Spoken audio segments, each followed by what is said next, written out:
You don't tell anyone how tired you really are. Not the kind of tired that sleep fixes, the kind that sits behind your eyes, the kind that follows you into the morning, the kind that whispers. You are falling apart even when you're smiling at everyone else. You strap the mask on at night, you turn the machine on, you lie there in the dark, and you hope this one small ritual will keep you breathing steady, keep you safe, keep you alive. But even that feels heavy sometimes because it's not just about air. It's about admitting you need help. It's about facing the quiet truth that your body needed support. And maybe your heart does too. You've gotten used to functioning, to surviving, to pretending that maintenance isn't necessary, that cleaning up what keeps you alive can wait another day. But it can't, and neither can you. There's something powerful about cleaning your Cpap machine. It's not glamorous. No one applauds you, no one posts about it, but it's intimate. It's you deciding that your breath matters, that your health matters, that you matter. Let's start there. Before you touch a single piece of equipment, unplug the machine. Slowly, feel that moment, disconnect it from the wall. Not because you're done with it, but because you're choosing to handle it carefully, safely. You don't rush something that keeps you breathing at night. You don't handle it recklessly. You unplug it because you respect it. Maybe it's time you respected yourself the same way. Now detach the mask from the hose gently. Don't yank it. Don't treat it like an inconvenience. Hold it in your hands. Look at it. This small, quiet thing sits on your face every night. It catches your breath. It seals against your skin. It carries your exhale, your sighs, your restless turns. It deserves care. And so do you. Separate the mask into its parts, the cushion, the frame, the headgear if it detaches. Notice how many pieces there are. Just like you, layers, attachments, soft parts and structured parts. You can't clean everything properly if you pretend it's one solid, simple thing. You aren't simple. Your exhaustion isn't simple. Your healing won't be simple. Now remove the hose from the machine. Twist it gently. Pull it free. It may feel resistant. That's okay. Don't force it. Steady pressure. Calm hands. There's something about this step that mirrors life. The connections that carry what sustains you can also collect what harms you if left unattended. The hose carries air every night, but it also collects moisture, condensation, bacteria if ignored. The very thing that supports you can quietly become harmful if neglected. The same is true for your thoughts, for your relationships, for the way you speak to yourself. Now fill a sink or a basin with warm water, not hot. Add a small amount of mild, fragrance-free soap, not harsh detergent, not bleach, not something aggressive, gentle soap. You don't punish something for being used. You cleanse it gently.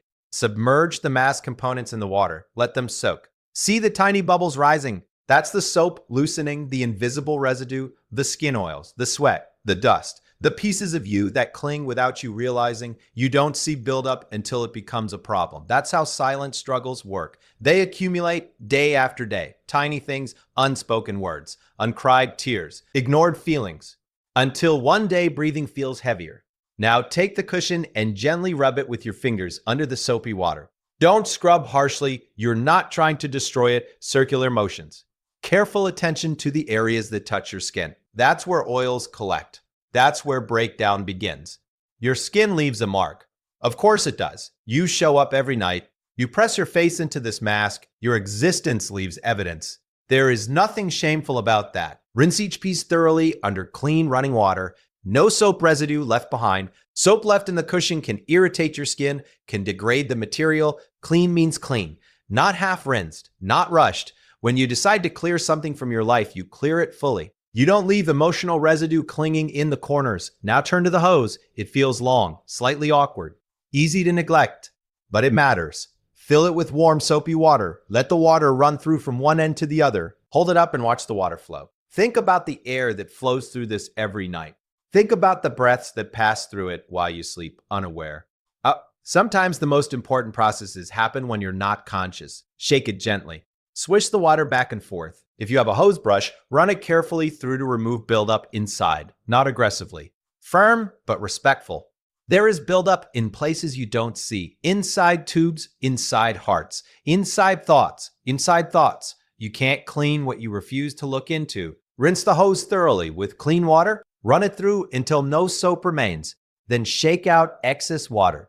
Hang it over a shower rod or towel rack so both ends are open to air. Let gravity help you. Let time help you. You don't force it dry with heat. You don't throw it in a dryer. High heat can warp it, damage it. You allow it to air dry completely. Patience. That word feels foreign sometimes, but some things must dry on their own. Now wipe down the Cpap machine exterior with a slightly damp cloth. Just the outside. Never submerge the machine itself. Never let water enter the motor. This part is delicate, complex, powerful. It deserves boundaries. You clean what can be cleaned. You don't expose sensitive systems to unnecessary harm. You don't expose your deepest vulnerabilities to careless handling either. If your machine has a humidifier chamber, remove it carefully. Empty any leftover water. Never reuse standing water from the night before. It seems harmless, just water, but stagnation changes it.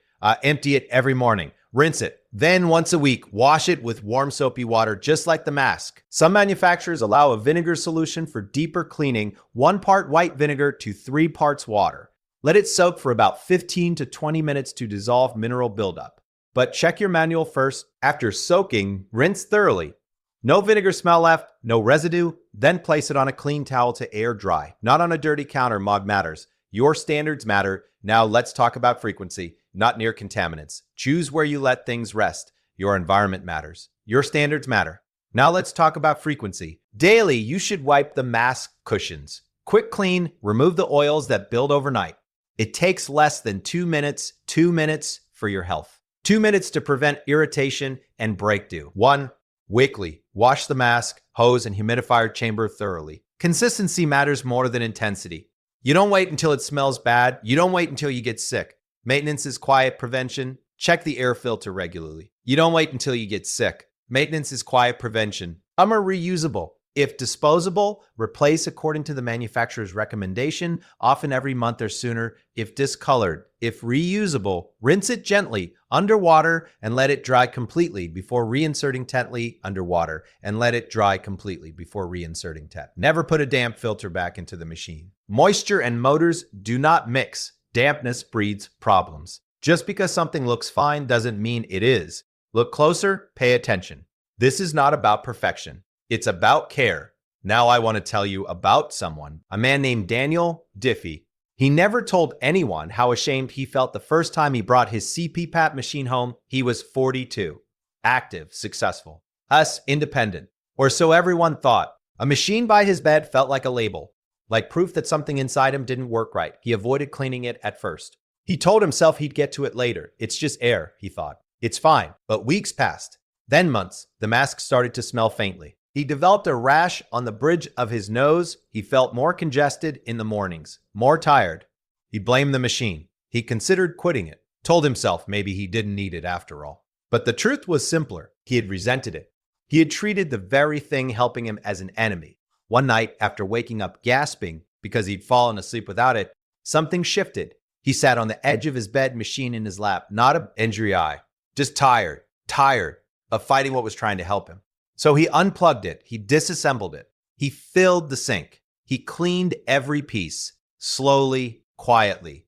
No audience, no drama, just him and warm water and soap. And something softened inside him because for the first time, he wasn't cleaning equipment. He was accepting support. He was acknowledging that needing help didn't make him broken. It made him human. When he reassembled it the next day, every part fully dry, every piece fresh, he felt different. The air smelled clean. The seal felt secure. The machine hummed softly beside him. And instead of resentment, he felt gratitude, not for the condition, but for the solution. That's the turning point most people miss. You think cleaning your Cpap is about hygiene. It's not. It's about refusing to let neglect become self-sabotage. It's about understanding that maintenance is not weakness. It is discipline. It is quiet. It is dressed. It is quiet. It is quiet self-worth. Here's the psychological truth. No one tells you. What you consistently maintain reflects what you believe you deserve. If you rush it, skip it, avoid it, you're not just neglecting plastic and tubing.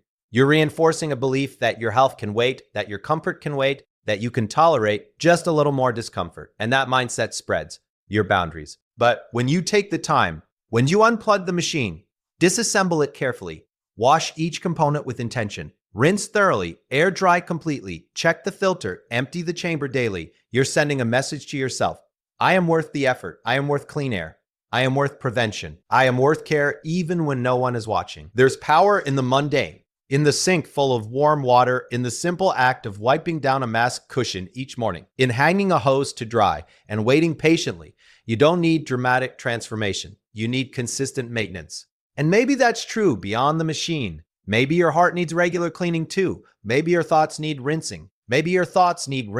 Maybe stagnant emotional water needs to be emptied daily instead of reused. You don't wait for infection to take action. You don't wait for crisis. You act now. Quietly, steadily, step by step. Unplug. Disassemble. Wash with warm, mild soap. Rinse completely. Air dry thoroughly. Wipe the exterior. Empty the chamber daily. Replace or clean the filter. Reassemble only when every part is fully dry. Because it is. It guards your breath, and your breath is life. You are not weak for needing support at night. You are not flawed for having a machine by your bedside. You are not less because your body asks for assistance. You are responsible. So you are adaptive. You are resilient. Resilient. And resilience is not loud. It looks like someone standing at a sink, cleaning tubing on a Tuesday night. It looks like someone who refuses to let neglect undo what medicine and discipline built. It looks like you. Don't treat it like a chore. DI of car. Treat it like a ritual. Feel the water. Feel the parts in your hands. Feel the quiet pride in doing something simple and necessary. You may not control everything in your life. You may not silence every doubt. You may not heal every wound overnight. But you can keep your air clean. But you can maintain what sustains you. You can choose care over avoidance. And that choice, repeat. Daily, weekly, monthly builds something stronger than motivation. It builds trust in yourself. Trust that you will show up for your own survival. One small, clean breath at a time. So go to the sink, unplug the machine, not because you have to wider diz frightily, but because you finally understand you are worth maintaining.